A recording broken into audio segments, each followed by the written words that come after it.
তো গাইস এখানে দেখুন আমি ভারতী এয়ারটেল স্টকটাতে ইন্টারডে ট্রেড নিয়েছি এবং এখানে দেখুন 20 কোয়ান্টিটি দিয়ে ট্রেড নিয়েছি। ওকে, এখন 20 টাকার মতো প্রফিটে চলছি।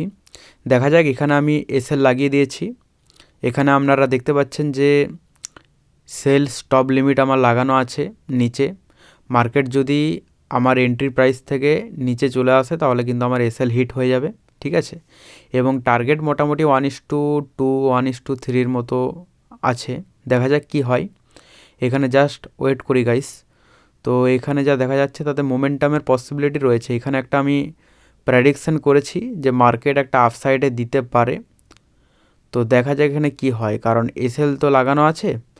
এবার মার্কেট এখান থেকে যদি মোমেন্টাম আসে তাহলে কিন্তু একটা ভালো রকম আপসাইডে দিতে পারে।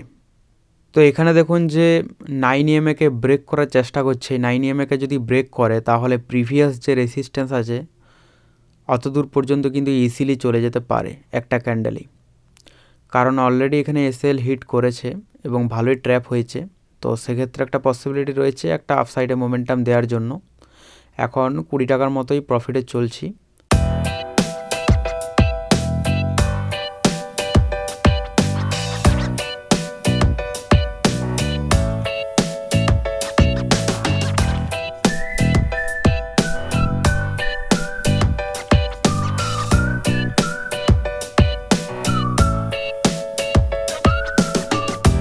প্রথমে রেসিস্ট্যান্সে আসুক আমার 5 কোয়ান্টিটি। এখানে দেখুন গাইস 5 কোয়ান্টিটি আমার এক্সিট হয়ে গেছে, মানে প্রফিট বুক হয়ে গেছে। আবারও আমি 5 কোয়ান্টিটি দিয়ে দিলাম, এখানেও প্রফিট বুক হয়ে গেছে। আর একটু উপরে আমি দিয়ে দিই।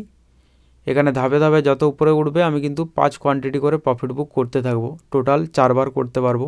এখানে দেখতে পাচ্ছেন টোটাল কিন্তু আমি ভারতী এয়ারটেল থেকে 64 টাকা প্রফিট বুক করেছি, যেখানে আমার 20 থেকে 25 বা 30 টাকার মতো লসের লিমিট ছিল। সেই অনুযায়ী 1:2 1:2.5 মতো কিন্তু ক্যাপচার করেছি এবং খুব ভালোই ক্যাপচার হয়েছে। এখানে দেখুন আমি হাইতে প্রফিট বুক করেছি, এখন কিন্তু অনেক নিচে ডাউনে নেমেছে।